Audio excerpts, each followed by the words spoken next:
We got some news coming through during our pod, Bruno. There's some buzz going around that Jay Woodcroft has signed with the Edmonton Oilers for 3 years, 3-year extension for Woodcroft. And I mean, no one say he doesn't deserve it after the turnaround they had. Look at that, man. Yeah, that's not a surprise because when Jay Woodcroft came in, that Oilers team was not looking good.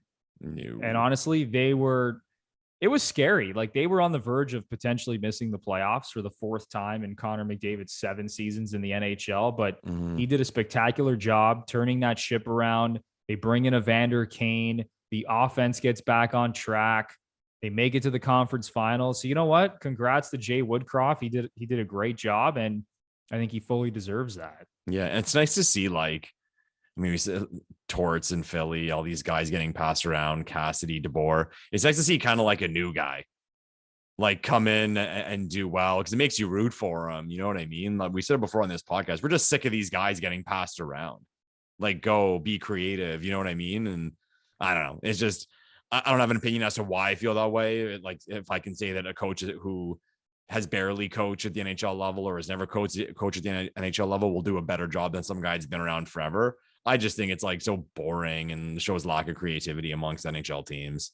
Oh, 100%. It's always good to get some new blood in the coaching ranks because we see it in all sports. It's not just hockey. The same coaches just get recycled year after year. Yeah, but why is that, man? Like I'm a big college football fan, and every year, like a team does well, you hear, okay, he's going to go interview with the Philadelphia Eagles, or he's going to interview with whatever NFL team. And then in the NFL, it's always the coordinators.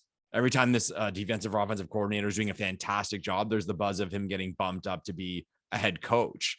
Whereas I've always wondered, like in the NHL, why do you never really see so-and-so from whatever CHL team's done a fantastic job and he's getting a shot with the Red Wings? Or whatever guy who's been an NCAA coach and run an amazing program for 20 years is getting a shot with Chicago. Like, this doesn't work that way. It's weird, man. And I'd love for GMs to explain that one to me, or again, comment down below with why I think that reasoning is. It's like what you said, man. I think it's just a lack of creativity. Some teams, they go out there and they're progressive and they're looking for some fresh blood, a fresh thinker, you know, and I kind of look at the NFL with a guy like, I mean, he was a coordinator, but like Sean McVay, right? How he's kind of like the face of like the new era of coaches, like the young genius coach who can also motivate players. Like in the NHL, it seems like these teams don't go out there and try to find that guy. And, you know, we're saying this, but the Leafs went out and hired Sheldon Keefe, who never coached in the NHL. He worked his way up through the ranks and then, you know, won a Calder Cup in the AHL with Kyle Dubas, and he gets promoted. But it would be so nice to see, you know, these teams go out there and not just rehire John Tortorella and Peter DeBoer and Daryl Sutter and go down the list. And I'm not saying that those guys are bad coaches, but you're telling me that there's only like 37 guys who can coach an NHL team, because that's what it seems like every year. It would be an interesting thing to look up to see how many coaches have worked in the NHL, say over the last like 5 to 10 years. Or sorry, how do I put this? Like how many coaching positions have been filled, and then how many actual coaches have been used in those positions. That'd be really interesting to look at, because I mean, the number probably won't be that different. Like, or I should say, the number of actual coaches will not be very high compared to the number, especially compared to other sports. But it's what I've always kind of had in the back of my mind of this whole recycle coaching thing, and we're going in circles now. But would there be a bigger nightmare than Tortorella coaching the Leafs? Like that personality in Toronto, that's a reality show. Like Amazon would come running for that one, 5-year deal, or as long as Torts is in charge. Oh my God, it'd be that hilarious. would be a circus. I saw Brandon Dubinsky tweeted out. Did you see that tweet he sent out when Tortorella got hired by the Lightning? He's like, by the Flyers. He goes, pray for the Flyers players or whatever he said. Yeah. Like again, man, it's weird. Hockey's so weird with that stuff. I always look back at the Wilson hiring, Ron Wilson in Toronto, and I love Berkey. I mean, he's great. He's great for sound bites, and he's interesting. He's been around a long time. His book's very good. He's got the resume.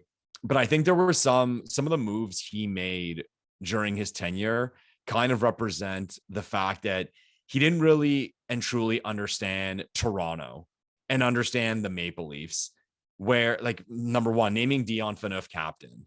And it's not because of Dion's play. It's more because of like kind of the character and personality. Like, Dion Phaneuf should not be the captain of the Toronto Maple Leafs, Brian, like regardless of anything. Just a bad decision.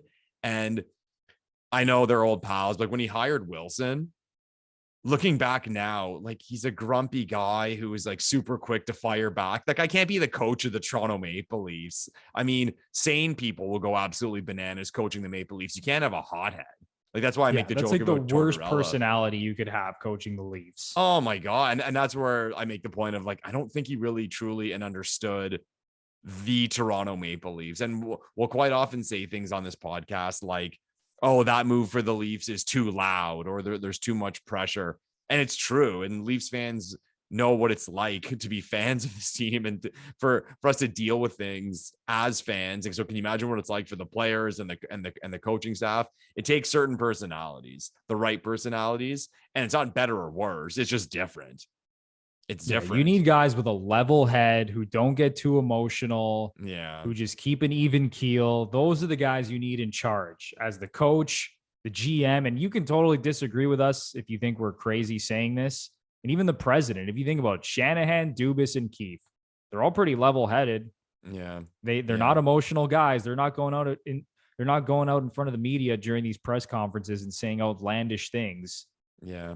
Even Dreisaitl's board material. Like Dreisaitl's whole, like, that thing he had this year with the comment with the whole, like, why he's so pissy thing. I mean, like, that went pretty far, but he lost his cool. And then we can debate all day long whether he was entitled to lose his cool, or, you know, he can do whatever he wants and fire back at the journalist. But I guarantee it that he would have lost it had he been a Toronto Maple Leaf many times, based on what I saw there. And again, it's not good or bad or right or wrong. It's just based on the type of character, right? So, like, I know myself. I mean, I can be a snapper head. Like, I wouldn't be able to keep my cool as well as some of these current Leafs do. But no, different land, man. Different land.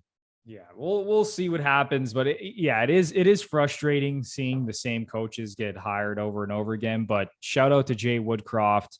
He deserves it. Did a great job with the Oilers, and we'll see if they can repeat their success next season. You know, I will be watching very, very closely, Oilers fans, as I always do. 3-year deal for Jay Woodcroft.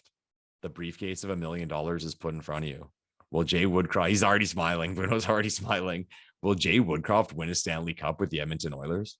No. Absolutely So quick. Absolutely not. Yeah. Will they make the playoffs next year and the year after that? I mean, I think they will. Comment down below, everybody.